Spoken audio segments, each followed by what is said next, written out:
जय हिंद दोस्तों। बहुत दिन हो गए जब ईरान ने इजराइल के ऊपर बहुत सारे मिसाइलों को लेकर एक साथ धुआंधार अटैक कर दिया था।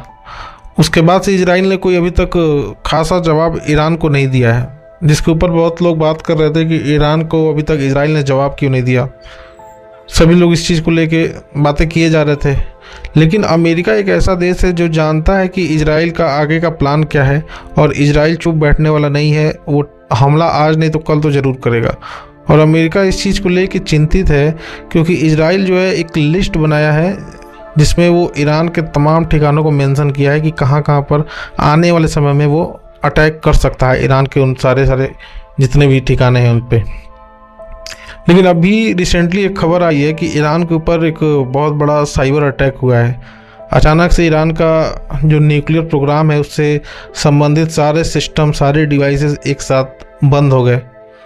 आनन फानन में ईरान ने एक सर्कुलर जारी किया कि कहीं भी एयरपोर्ट्स में या फ्लाइट के अंदर कोई वॉकी टॉकी या पेजर्स को अपने साथ कैरी नहीं कर सकता है, लेके नहीं जा सकता है। चाहे वो गिफ्ट हो या बच्चों का कुछ भी ऐसा कोई भी चीज़ हो, इसको लेकर अंदर नहीं जाना है। ये स्पेशल इंस्ट्रक्शन है, किसी भी हाल में इस पर रोक लगाना है। अब ये सब बताता है कि ईरान कितने ज़्यादा पैनिक में है, कितने ज़्यादा परेशानी में है कि इजराइल जिसने खुलकर अभी तक हमला भी नहीं किया और किस रूप से ईरान के लोगों को डरा रहा है, ईरान की सरकार को डरा रहा है, क्योंकि वो किसी भी तरह से कहीं से भी वो जवाब दे सकता है। इजराइल इस कदर अपने आप को ईरान के अंदर इन्वॉल्व कर चुका है। हयातुल्लाह अली खेमनई, उनकी चिंता बहुत ज़्यादा क्लियर है, साफ नज़र आ रही है। अब इजराइल के द्वारा जो यह साइबर अटैक हुआ है, इसमें ईरान बिल्कुल शांत है। उसने अभी तक यह चीज़ सार्वजनिक नहीं की है कि ईरान का कितना ज़्यादा नुकसान इस अटैक में हुआ है, कितना डेटा, कितनी फाइल, न्यूक्लियर प्रोग्राम से संबंधित जो भी चीज़ें हैं वो कितना डिस्ट्रॉय हो चुका है।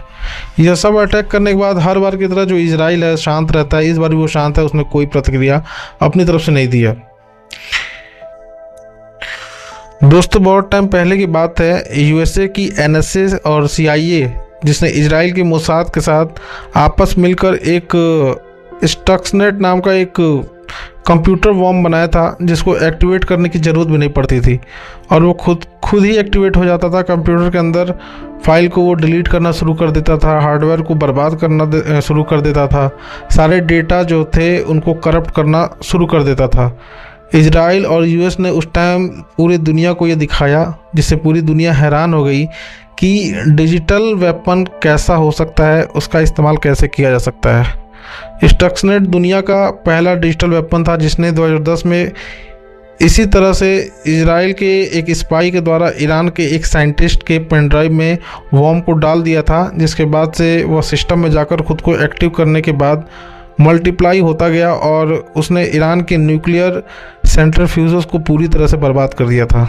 ईरान किसी को उस वक्त बता भी नहीं सकता था कि हमारे ऊपर ये किसने किया है, क्योंकि उसे कुछ पता ही नहीं था, जबकि इजराइल ने घर बैठे इस पूरे काम को अंजाम दे दिया था। अब लगता है वही स्थिति एक बार फिर से नज़र आ रही है। ये जो अभी साइबर अटैक हुआ है रिसेंटली, सेम वैसा ही कोई अटैक है। अभी एक खबर आ रही थी कि ईरान के एक एरिया में अर्थक्वेक यानी कि भूकंप का जो है झटका सुनने को मिला था। कुछ लोग बता रहे थे कि ईरान ने सीक्रेटली न्यूक्लियर बम का टेस्ट किया है। अब पता नहीं वो सफल हुआ है या नहीं हुआ है, इसके बारे में किसी को खबर नहीं है। लेकिन इसके बाद से इजराइल बहुत ज़्यादा सतर्क हो गया है और वो हर तरह से ईरान के सिस्टम में पूरी तरह से घुसने के प्रयास में है, ताकि ऐसा कोई भूकंप फिर ना आए और अगर ऐसा कुछ होता है तो बाद में इजराइल के सिक्योरिटी के लिए वो प्रॉब्लम कर सकता है। इसलिए इजराइल पूरी तरह से ये प्रयासरत है इस चीज़ में कि किसी भी तरह से ईरान को इन सब चीज़ों में सक्सेसफुल नहीं होने देना है। रिपोर्ट आ रही है कि इजराइल ईरान के ऊपर आज नहीं तो कल अटैक तो पक्का करेगा, पर यूएस में ये चर्चा हो रही है कि इजराइल जब ईरान के ऊपर हमला कर देगा और ईरान भी पलटवार तो करेगा, ये तो क्लियर है, तो इजराइल को उस टाइम सिक्योर कैसे किया जाएगा।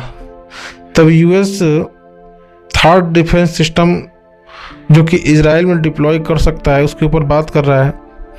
लार्ज स्केल पर अमेरिकन सोल्जर्स जो हैं उनको इजराइल में भेज सकता है और इसके अलावा यूएस ने ईरान के ऊपर बहुत सारे अलग अलग सेक्टर्स में प्रतिबंध भी लगाए हैं। यूएसए भी आने वाले समय में बहुत सारे स्टेप्स ईरान के खिलाफ ले सकता है। अब दोस्तों देखना यह है कि इन सारे बवालों का अंत कब होगा, क्योंकि ये बवाल अब दुनिया के लिए अच्छी नहीं है। किसी तरह से भी इन सब चीज़ों को अब ख़त्म होना चाहिए। तो दोस्तों अभी इस वीडियो में सिर्फ इतना ही। आप सभी अपना अपना जो राय है कमेंट में आप दे सकते हैं, और मेरे से कोई त्रुटि हो तो उसके लिए क्षमा। हमारे वीडियो को ज़रूर लाइक करिए और चैनल को सब्सक्राइब जरूर करिएगा। मिलते हैं अगली वीडियो में। धन्यवाद।